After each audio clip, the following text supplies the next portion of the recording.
Hey everybody. Before we begin, let me tell you something true. I've lived a magical musical life. Stages, airports, heartbreaks, miracles, the lowest of lows and the highest of highs. All of it stitched into the rhythm of who I am now. An extremely shy, quiet, invisible little black girl from South Central LA walked a long road to becoming the woman you're hearing today. And when I say walked, I mean that in every sense of the word. For years, I had the same dream over and over. I was alone walking on an empty highway. No cars, no people, just me walking. I'd look up at the overpass sign and it would always say, Pomona. I understood the assignment. I was meant to walk from Pomona all the way to Los Angeles. No vehicles, no shortcuts, just step after step after step. I remember feeling the weight of it, but knowing that the journey would be long, lonely, scary, and possibly treacherous, but unavoidable. So I put my head down and I walked, literally and figuratively. And somewhere on that road, in life, not just the dream, I learned something precious.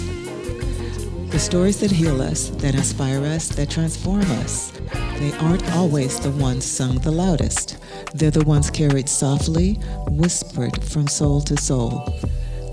So this space we're creating together, it's not a show. It's a safe space where beautiful things can happen, where uncomfortable things can be named, where truth gets to breathe. It's me, a woman carved in deeper tones, carved by time, carved by truth. Speaking to you, and I want to ask you something. Have you ever walked a road like that? Have you ever known deep down that your life was asking something big of you? Even before you had the words for it. Do you recognize yourself here? Do you feel something stirring as you listen? Because this podcast isn't about my career. This podcast is about becoming. It's about what happens when we keep walking. Through storms, through triumphs, through doubts, through desire, through music, through age, through life itself. Some stories I share will be beautiful. Some stories will be devastating. All will be true. And I'd love for you to be a part of this. To listen, to reflect, to respond, to chime in when something lands in your bones. Because wherever you are on your journey, you're welcome here. This is the music of a life well played. Let's begin.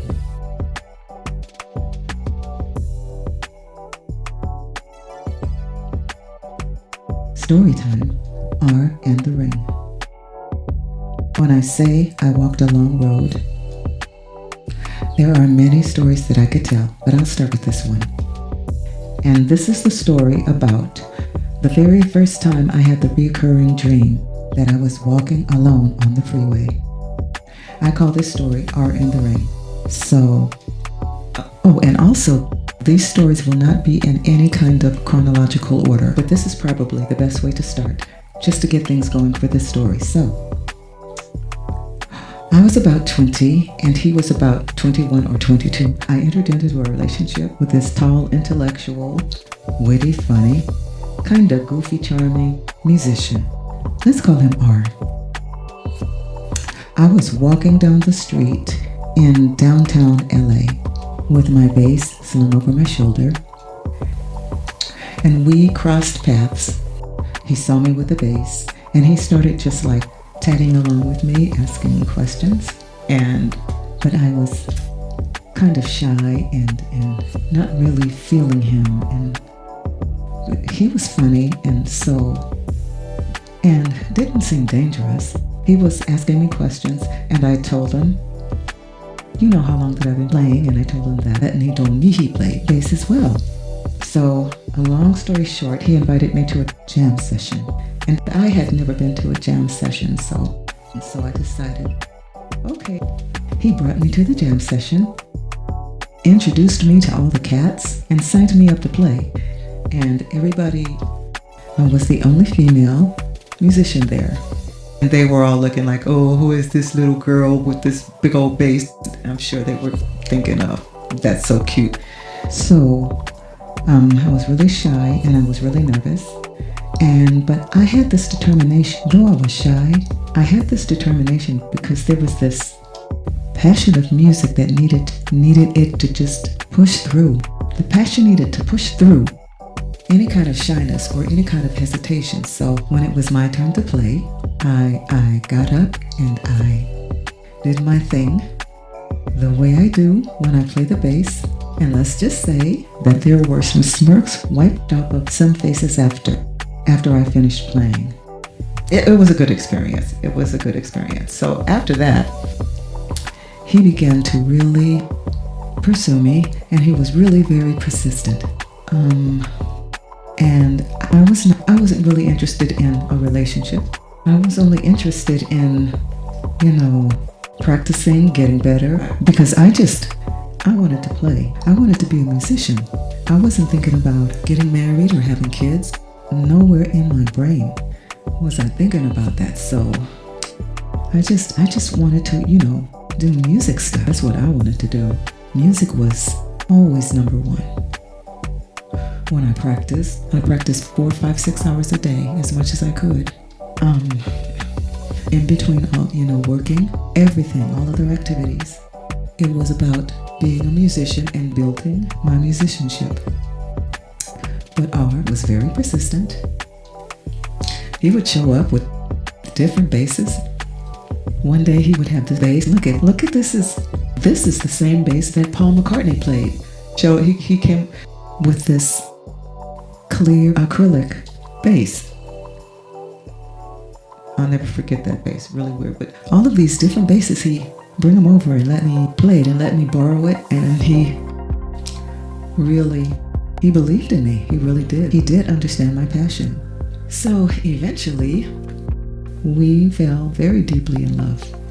And little by little, my brother and I had been roommates, but my brother got married and moved out. And R, little by little, moved in. And at first things were really, really good. They were working out really well. We had a lot in common. We had a good foundation. And, he was accomplished. He was educated. He was formally trained, had experience. There was a lot he could teach me, and he did. Yeah, he was already doing session work. He was already playing professionally. And, he did introduce me around quite a bit. And I learned a lot. I learned a lot about musicianship, about music, from him. So yeah, our relationship was really good. He had taken me home to meet his family. They were very wonderful, beautiful, sweet family, and they really took to me and I took to them, and the same with my family. They all really loved him and he loved them too. So it seemed like, and my mom told me, you hold on to this one, he's going to take care of you. I remember her saying that. This one, he's going to take care of you. We settled into this specific groove that wasn't really conventional, but our relationship was sort of unconventional, me being a female bassist, which was just unusual at that time. And I was working a 9 to 5. But I also cooked and cleaned but held a steady job and paid the bills and tried to keep my practice schedule and, still continue to try to be, to learn and keep up my 4 or 5, it's impossible to do sometimes, 4 or 5, 6 hours to practice. But anyway, I tried to keep all that up, but he was at home and I was the one that was working. But he had some really good gigs, album projects, recording projects, because he was a really good seasoned bass player. But he would make some money too, but mostly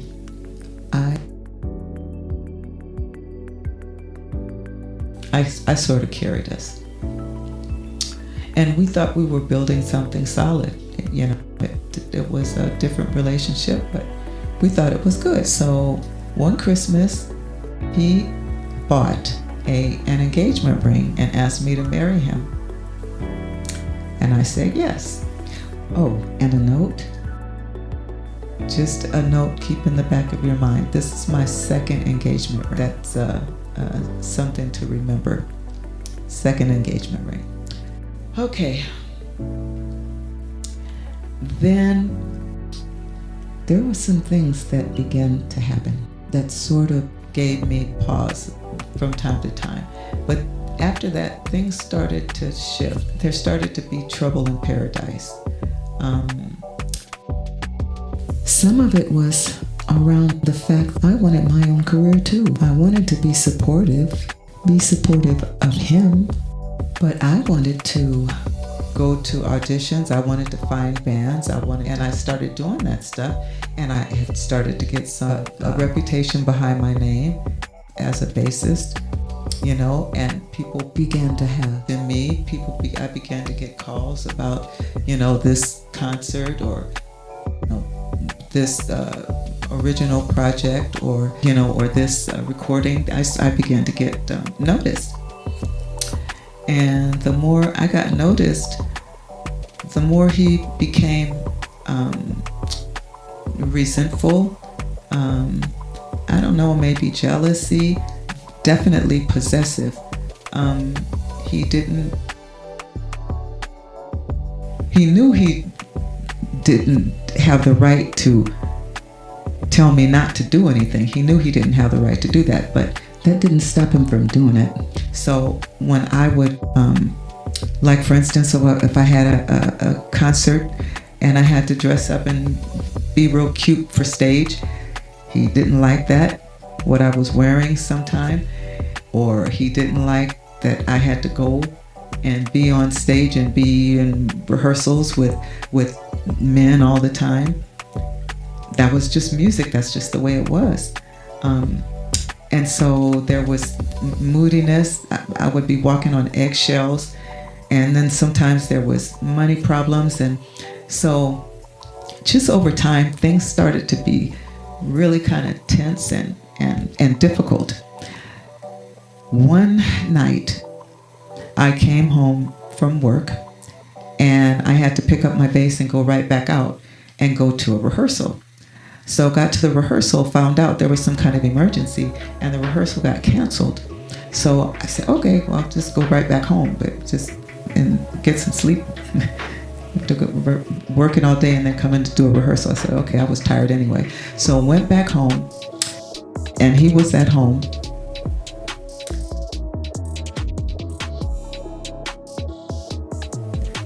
Before I opened the door, there was a strange smell.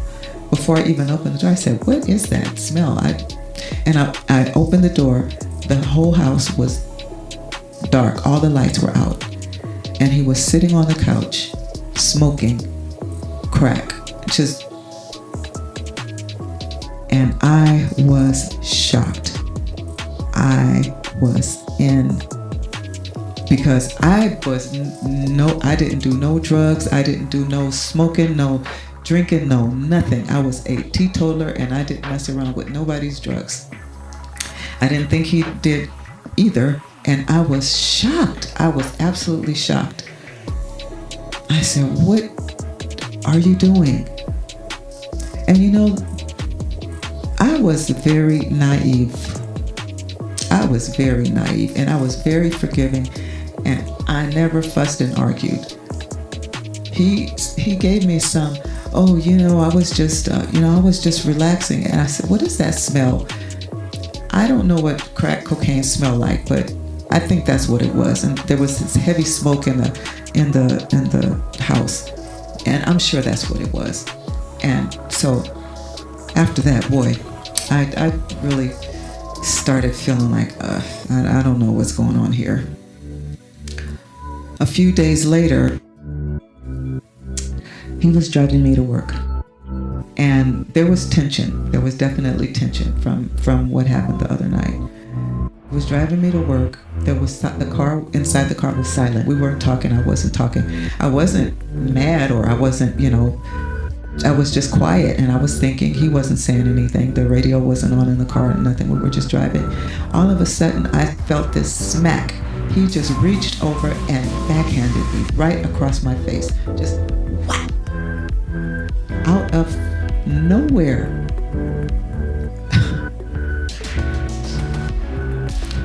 I said, what did you, that's what I said. What the fuck? I didn't really curse. I probably didn't say, what the fuck are you, I didn't. I was just a little naive bass player. I didn't yell or scream or anything. I said, what was that for? And he didn't say anything. He never he would do these things and then never say anything if I asked questions, if I was, not scared enough to ask the question. I said, and he didn't say anything, and I said, that is it. That's it. I'm done. We got to my job. I went to work. He came pick me up that night, and I started making my plans in my head.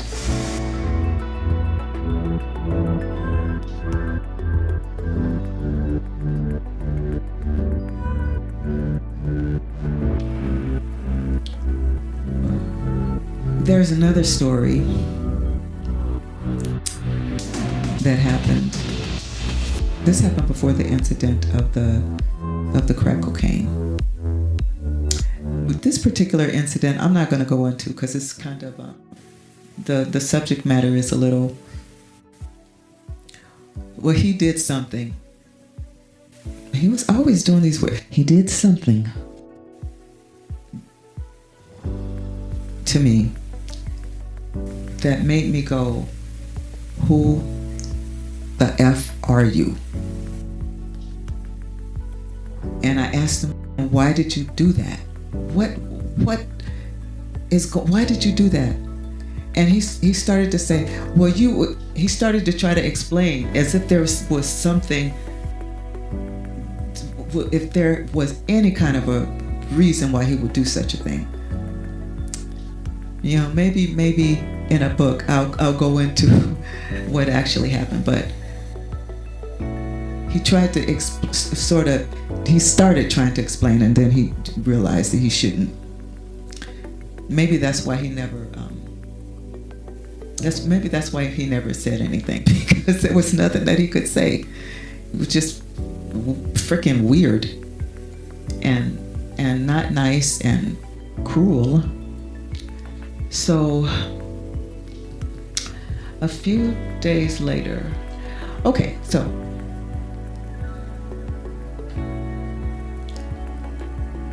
after the work situation where he slapped me,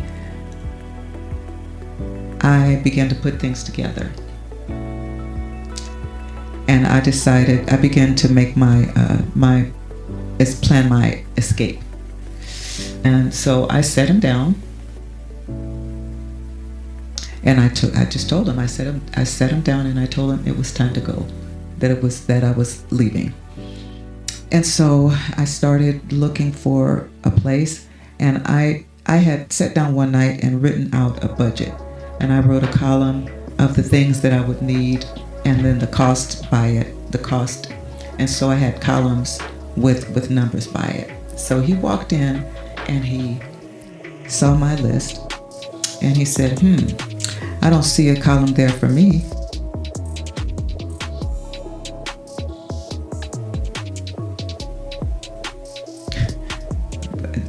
I didn't say anything. This time I didn't say anything. He actually thought that I should have a column where I'm paying him. I'm making my budget to where I can take care of myself in my own place, but I need to have a column for him. On what planet? On what planet? So, anyway. So I searched and I found this really cute, clean, safe, 1-bedroom apartment that was close to my job. And when it was time for me to move, baby, I took my clothes, my music system, and my pots and my pans. And that was it. I left everything else behind, and I got the hell out of Dodge. Sure did. With my pots and pans and my music system and my clothes. The first night of me in my apartment alone, I was feeling new and free and happy, even though sitting there in my empty apartment. That was the night, the very first time I had the dream of walking on the I-10 freeway. Alone, walking, no cars, no people, just me walking. Looking up at the overpass and the sign said Pomona. And I knew I had to walk from Pomona all the way to LA, Los Angeles. That was the long road.